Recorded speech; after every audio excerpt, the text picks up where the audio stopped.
She noticed me. She was looking at me, watching me.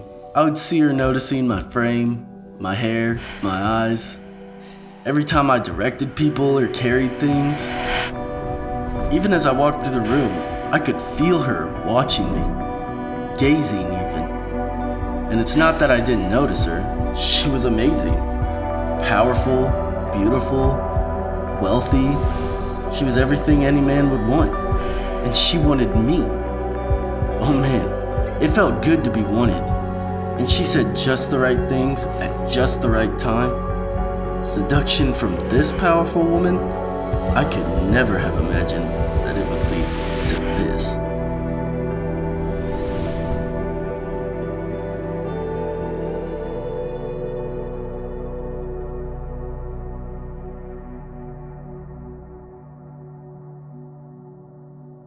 Welcome to episode 3 in the story of Joseph. As a teenager, God gave Joseph 2 dreams that are up to this point not coming true. In these dreams, his brother and mom and dad bow down to him. And his brothers hated him for these dreams, and because Joseph was their father's favorite son. So they sold him into slavery and lied to their father about him being dead. Now, his dreams were rejected by his family, and then, as a slave, he had to deal with unjust leadership. However, God continued to show favor to Joseph, and he rose to be the head of his owner's household. He was trusted and was being treated well, or as well as a slave could be. But all that is about to change, and Joseph's life will be back into turmoil. Joseph is a very handsome and well-built man, and so before long, a woman starts noticing him. Unfortunately, that woman is the wife of his owner, Potiphar. She looks lustfully at Joseph, and she's incredibly straightforward. Like as straightforward as you can imagine. She literally says, "Come and sleep with me, Joseph." But Joseph is like, "No, I better not do that. Your husband trusts me with everything. He's given me authority over everything in the house. He hasn't held back anything from me, except for you. Plus, I know God wouldn't want me to do that. I am not going to sleep with you." And Joseph, he hopes that that will be the end of it. But day after day after day, she keeps coming on to him.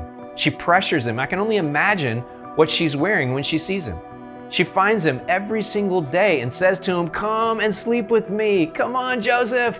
You're strong and handsome, and I'm here and I'm ready. Let's do this." Well, over and over again, she teases and plays and flirts, and Joseph just keeps refusing and he keeps refusing. And he finally does his best to stay completely away from her. I mean, he makes sure he goes to other parts of the house and property where he knows she won't be. It's this crazy cat and mouse game that they play. But on this day, everything changes. It's a fairly normal day, but the house where Potiphar lived is unusually empty. Joseph is making his rounds and doing his work when he gets ambushed by Potiphar's wife. She grabs him, and he can tell something is different this time. She woke up this day with a determined look in her eye, and she isn't teasing or urging him. She demands that he come and sleep with her. It wasn't difficult for Joseph to see the change in her demeanor and tone, and he knows this is not going to end well, so he does the only thing he can do in this moment. He runs. He runs out of the room, out of the house, and I think probably kept running and running. Now, Potiphar's wife, she's left alone, holding onto Joseph's outer garment. You see, when she ran, she was already holding it tight, and he just kind of came out of it. Embarrassed and angry, she starts screaming to anyone who will listen. Her servants come in, and finally her husband, and she tells all of them that the Hebrew boy Joseph had come in and tried to rape her. After all that Joseph did to avoid the situation, to stay pure before God and his master, he's now accused of attempted rape. And this lands Joseph in jail. The Bible doesn't really talk much about what Joseph felt like during this time of temptation from Potiphar's wife, but we can imagine what it may have been like. He's a young man with tons of energy. He's a slave.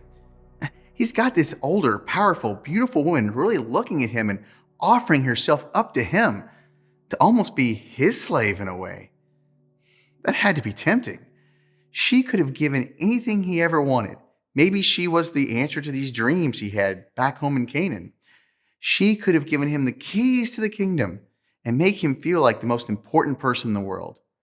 Plus, what a great way to get back at his master who bought him as a slave. It must have been difficult. But Joseph didn't budge. Instead, he showed up as us a pathway to what we can do when we are tempted. Temptation doesn't have to be sexual. It can be financial or chemical.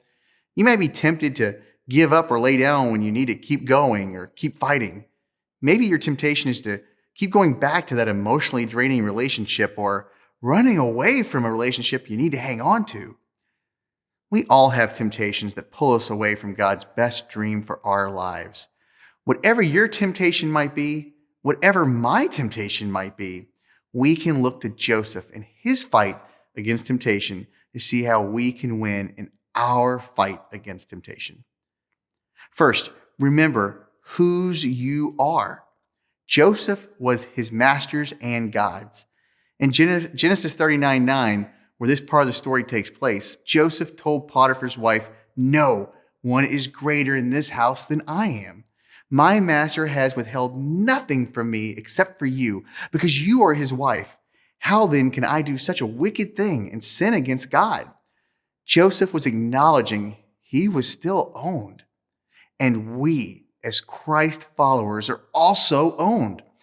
The Apostle Paul wrote in 1 Corinthians chapter 6, verses 19 through 20, "You are not your own. You were bought at a price. Therefore, honor God with your bodies." God owns us. I'm not my own. I was bought with Jesus' blood. We have all been purchased with a price that is unimaginable, the very life of Jesus. Now we have freedom in being followers of Jesus. It's not like God is somehow looking over us and slapping our hand every time we're doing wrong. He's not unjust. In his justice, he gives us freedom. But it serves us well to remember, like Joseph did, whose we are. We're not our own. We are God's possession. The second thing we learn from Joseph is to determine right versus wrong before the moment. Joseph was in the moment, and Potiphar's wife was coming on to him and grabbing him, and she was ready, but he said, "How can I do this evil?" He'd already figured this out at some point. In that moment, when things were heating up and he had to act fast, he wasn't coming up with his moral boundaries. Sometime well before that day, Joseph had already decided he was not going to disobey God or his master. Getting out of that situation fast was made possible because he didn't have to figure anything out. His mind was already set. His decision was already made. We say this to teenagers all the time. Don't wait until you're alone with a guy or girl to decide how far you're going to go. That decision is made well before you have a date or get alone with that person. You're much more likely to go beyond your boundaries if you don't have any already set. So listen, any temptation in your life, decide today what the boundary is you know not to cross it. Don't let your line move or blur. Draw it and stick with it. Here's the third thing Joseph teaches us. Consider the consequences. Joseph knew what it would mean if he slept with Potiphar's wife, prison or death. Also, that horrible feeling of disobeying God. Have you ever done something and immediately regretted it? Or maybe the next morning you wake up with a sick feeling because you made a mistake and now you had to deal with the consequences. You know what the consequences are. Think about them before you get into that moment. We don't just set our boundaries before we are tempted, we also consider the negative impact of making the wrong choice. The fourth thing Joseph teaches us is the simplest. Get away from the temptation. Verse 10 says, Joseph kept out of her way as much as possible. Then ultimately, he fled the whole situation in verse 12. Put boundaries up in your life. Find people to hold you accountable. Don't go places where you're tempted. Get away from the people who take you down the path. Romans 13:14 says, make no provision for the flesh to gratify its desires.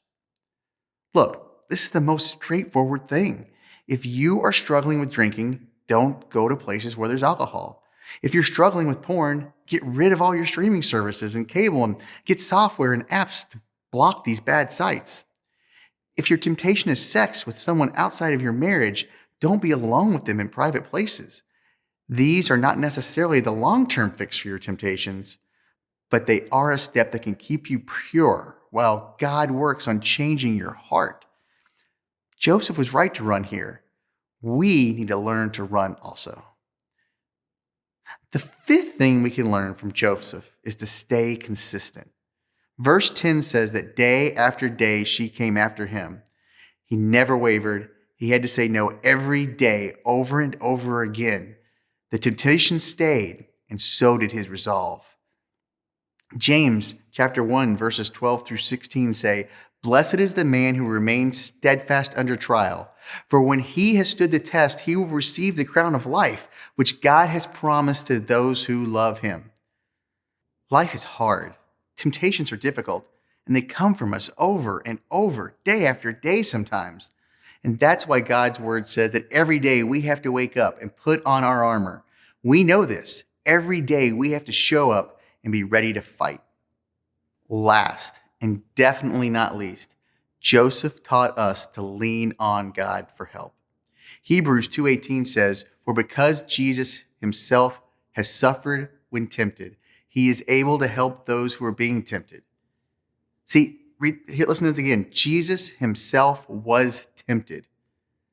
One of the more famous moments in Jesus' life on earth dealt with him getting tempted in 3 different extraordinary ways, and he was able to make it through.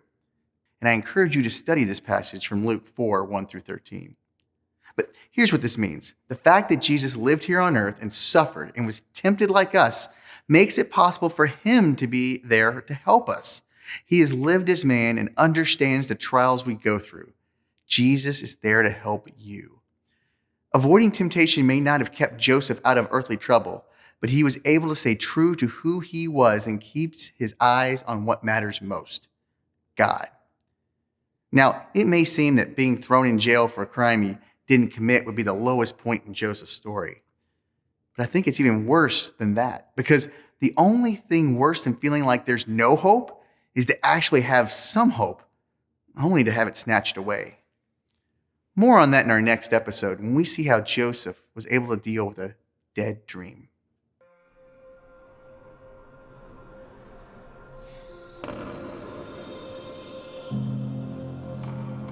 How did I get here?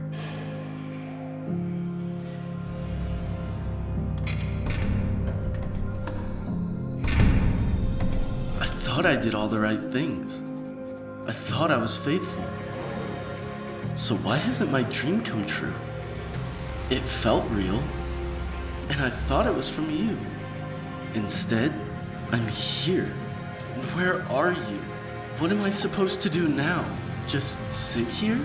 In this jail cell? Afraid? Alone? This is not how I thought it would end.